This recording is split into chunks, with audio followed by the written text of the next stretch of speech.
Oke, selama hiatus, mari kita lanjutkan audiobook ini. How to Respect Myself, bagian 3, part 6. Orang yang merasa dirinya berbeda. Setiap orang ingin menjadi pakar dalam menjalin hubungan, namun tidak semudah itu. Membentuk hubungan interpersonal sama seperti berkendara di jalan tol. Semahir apapun kita berkendara dan sudah berhati-hati sekalipun, kecelakaan tetap bisa terjadi jika bersenggolan dengan kendaraan lain.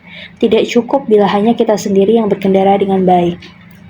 Lebih sulit lagi bagi orang-orang yang rendah diri. Apabila ada masalah dalam sebuah hubungan, mereka akan langsung membuat kesimpulan bahwa hal itu terjadi karena kesalahan mereka.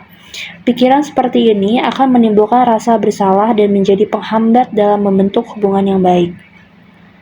Kurangnya harga diri akan membuat kita bergantung kepada orang lain dalam setiap hal atau lebih perasa karena takut diabaikan. Hal ini tidak akan berdampak baik bagi sebuah hubungan. Menyusun rencana juga akan sulit ketika nilai diri terkikis. Kita tidak bisa membuat penilaian karena diliputi rasa bersalah dan menyalahkan diri sendiri. Padahal seharusnya kita mengatasi dengan dingin hal yang menyebabkan masalah dalam hubungan. Berbeda bukan sebuah keburukan.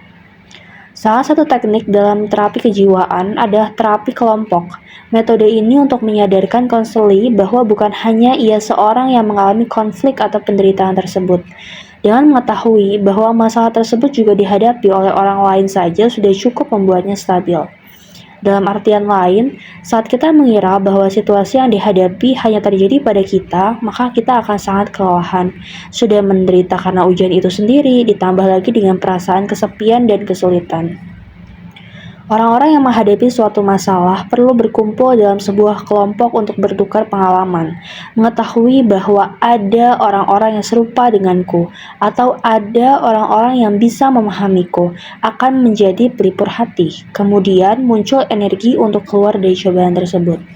Saya pernah didatangi oleh seniman atau orang-orang yang memiliki jiwa seni yang berpikir ada masalah besar pada dirinya.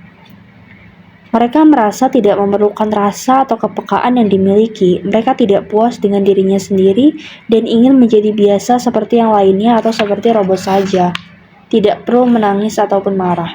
Setelah mendengarkan kisah masa lalu mereka, saya melihat bahwa mereka merasa menunjukkan perasaan adalah hal yang sangat memalukan.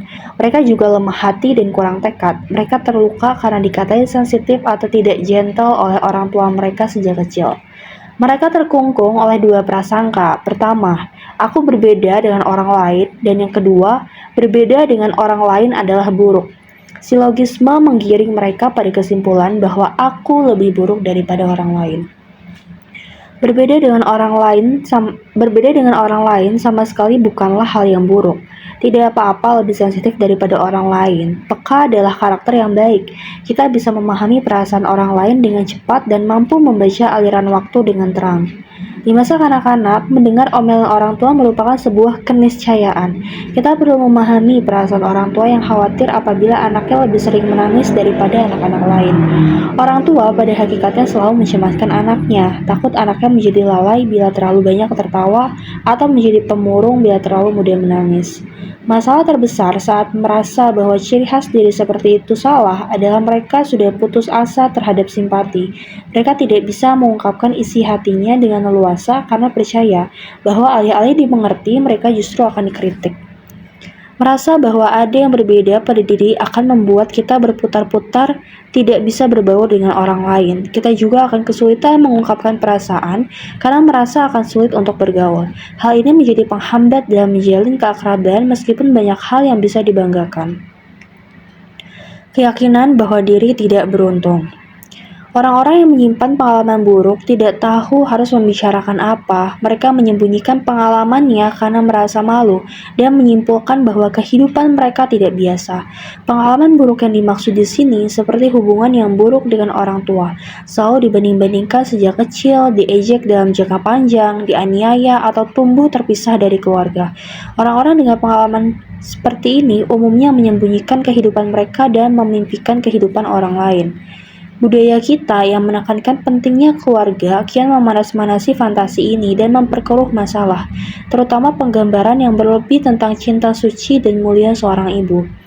Media berulang kali menampilkan sosok ibu yang menerima segalanya atau ibu yang percaya dan rela berkorban demi anak. Hal ini membuat mereka yakin bahwa orang lain kebanyakan tumbuh dicintai dalam keluarga yang seperti itu. Mereka menganggap bahwa orang tua seharusnya mendorong dan mempercayai anaknya. Mereka mengira bahwa duduk bersama di meja makan setiap malam sambil menikmati perhatian dan kasih sayang seorang ibu adalah pemandangan yang umum. Anggapan bahwa diri tumbuh di lingkungan yang berbeda dengan orang lain biasanya semakin meningkat secara negatif menjelang dewasa, yakni ketika masuk ke universitas. Lepas dari lingkungan SMA yang terbatas, kita mulai bersinggungan dengan berbagai macam orang. Banyak mahasiswa baru yang sulit beradaptasi karena kondisi yang terpendam di dasar jiwa. Mereka mengira bahwa orang lain tumbuh di bawah naungan orang tua yang baik dan keluarga berada, memiliki sifat yang bagus dan mudah bergaul. Biasanya mereka akan menemukan jawaban setelah curhat kepada sahabatnya. Mereka baru terhibur dan merasa tenang saat mendengar perkataan temannya bahwa bukan hanya ia yang seperti itu, bahwa temannya pun tumbuh dengan cara yang hampir sama dan bahwa mungkin semua orang juga demikian. Rasa saling mengerti terbentuk ketika ada kesamaan pengalaman dan emosi. Namun demikian, ada juga orang yang kian terkucil atau tertarik ke dalam hubungan interpersonal yang aneh. Mereka semakin yakin bahwa kehidupannya tidak biasa dan kehilangan kesempatan-kesempatan untuk berbagi simpati. Tidak mudah membujuk orang yang merasa bahwa hidupnya tidak beruntung. Ukuran kemalangan tidak relatif. Ada orang yang merasa begitu terpuruk ketika mengalami sesuatu yang bagi orang lain mungkin hanya terlihat sebagai demam ringan. Ada juga orang yang bertahan dengan tegar meskipun mengalami penderitaan yang jauh lebih berat daripada itu. Tidak ada gunanya mengingatkannya tentang seberapa remeh atau besar penderitaan dan kemalangan itu jika dibandingkan dengan orang lain. Sekali tertanam, kepercayaan itu akan mengakar dengan kuat. Jika ada seseorang yang percaya bahwa ia tidak beruntung, maka kita tahu bahwa ada sesuatu yang membuatnya berpikir demikian. Jangan lupa bahwa orang-orang dengan kepercayaan seperti itu jauh lebih menderita daripada yang terlihat. Ucapan yang membuatnya susah lupa. Mengapa hanya aku? Masalah menjadi pelik saat muncul pertanyaan di dalam kepala. Mengapa hanya aku yang mengalami ini? Kondisi negatif. Aku tidak beruntung, bertumpuk dengan emosi yang tidak logis. Kata mengapa menambah kritik terhadap hidup dan nasib diri. Struktur memori manusia sangat tidak stabil sehingga ingatan yang sederhana akan mudah terlupakan. Pikiran, mengapa hanya aku, lebih lambat untuk dilupakan karena menghubungkan ingatan dengan emosi. Ingatan itu seperti sudah tenggelam ke dasar jurang kesadaran, namun ketika dirasa sudah lupa, selalu saja tertarik kembali ke permukaan. Untuk melupakan pengalaman khusus yang buruk, kita tidak boleh mengaitkannya dengan perasaan dan harus membiarkannya terbenam dengan sendirinya. Berhenti mengajukan pertanyaan mengapa hanya aku atau mengapa aku jadi seperti ini. Pertanyaan seperti itu hanya akan membuat kenangan buruk yang terikat dengan perasaan yang buruk mencuat dengan sendirinya.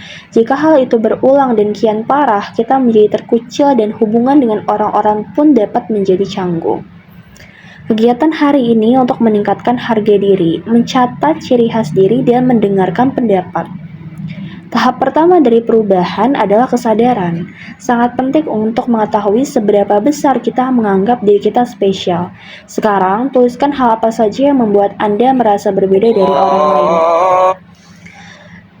Tuliskan juga hal yang mengganggu Anda, seperti lingkungan tumbuh kembang, orang tua, atau pengalaman. Setelah itu, mintalah pendapat orang yang bisa Anda percaya, seperti teman atau konsultan, tentang hal-hal yang membuat Anda merasa berbeda tersebut.